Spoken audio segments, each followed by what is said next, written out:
Selamat datang di Negeri Seribu Cerita, di mana kasus korupsi bisa tidur lebih lama dari cerita dongeng. Inilah kisah payment gateway yang menggantung sejak 2015. Ya, kawan, inilah nggak salah dengar. Sudah 10 tahun kasus ini diam menggantung begitu saja. Kirain cuman hubungan aja yang diam digantungin ya, ternyata kasus juga bisa. Ups, saya Dila Hantika, inilah Jurnalistik.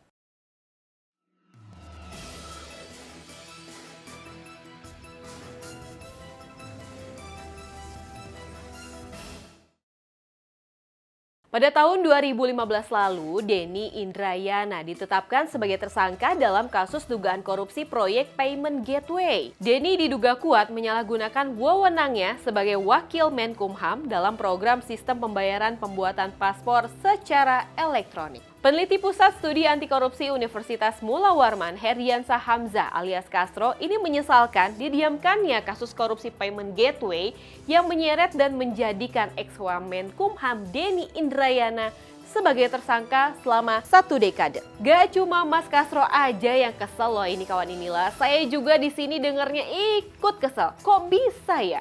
1 dekade dijadikan tersangka tapi ya udah begitu aja. Tapi tenang, jangan emosi melulu. Walaupun sebenarnya kalau kita emosi juga pemerintah diem aja ya. Sejumlah aktivis anti korupsi dan masyarakat sipil ini tidak tinggal diam. Mereka menuntut penuntasan kasus ini dan meminta Polri tidak membiarkan kasus ini mangkrak tanpa kejelasan. Bahkan anggota Komisi 3 DPR dari fraksi PKB, Hasbiallah Ilyas ini menyatakan wajar bila publik mulai mengkritik Polri yang tidak serius dalam mengusut kasus dugaan korupsi ini. Jangan-jangan ada udang di balik batu ya. Ini bukan sekedar kasus lama yang terlupakan, tapi sebuah cerminan dari sistem yang perlu dibenahi.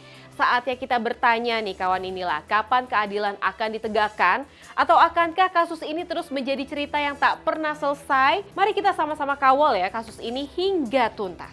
Saya Dila Hantika, jangan lupa untuk like, share, komen, dan subscribe channel YouTube inilah.com. Dan sampai jumpa di Jurnalistik selanjutnya. Wassalamualaikum warahmatullahi wabarakatuh.